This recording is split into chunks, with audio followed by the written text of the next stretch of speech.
he doesn't rule out targeting Hamas anywhere they are. You said that you don't want to see Qatar hit again. Are there any guarantees that Qatar... Well, he won't be hitting in Qatar.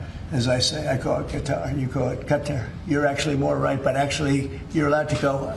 The Emir said, you can say it any way you want, but I've always thought of it as Qatar. I think it's a beautiful sound. And actually, they've been a very good ally. And a lot of people don't know that. But he won't be hitting Qatar, but he will be maybe going after. Now, there was an article that I read in a newspaper just about an hour ago where Hamas said they're going to use the 20 hostages as human shields. They're going to bring them up from the dark tunnels, and they're going to put them in the line of fire so that if Israel goes forward, they're going to die. And I thought that was very terrible, and I put out a statement on that. You saw that.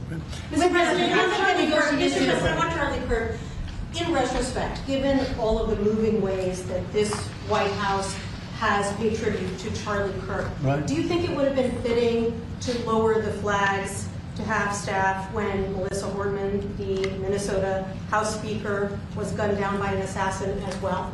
I'm not familiar. Oh, the Minnesota House Speaker, a Democrat, who was assassinated this summer. Well, if the governor had asked me to do that, I would have done that. But the governor of Minnesota didn't ask me. I didn't.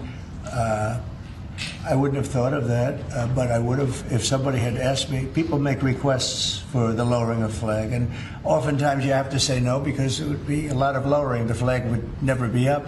Had the governor of Minnesota asked me to do that, I would have done that gladly. And given the killing of Melissa Hortman, the attack on Paul Pelosi, the attack on Gabby Giffords, the attack on the Pennsylvania governor's mansion, why make the case that violence is only on one side? It seems to be taking place. I didn't say it's on one side, but I say the radical left causes tremendous violence, and they seem to do it in a bigger way.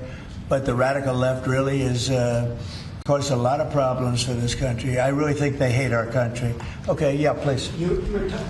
This may be related to the RICO work that you're doing, and I'd like to confirm. And we are really looking at that seriously. Vice President Vance was speaking with Stephen Miller earlier today about targeting NGOs that they were saying foment violence. Right. Is that? Can you speak more to that? And what NGOs specifically are you looking to target, sir? A number of them. Steve, please.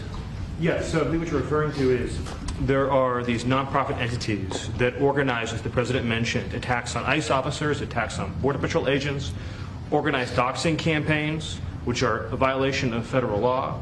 They break off cement and they bring into riots. They have organized drop points for weapons, organized drop points for gas masks, organized drop points for all the materials necessary to launch a riot. Of course, you saw that during the Black Lives Matter riots as well, too. So there's this whole network of organizations. And I think the key point the President's been making is somebody is paying for all of this.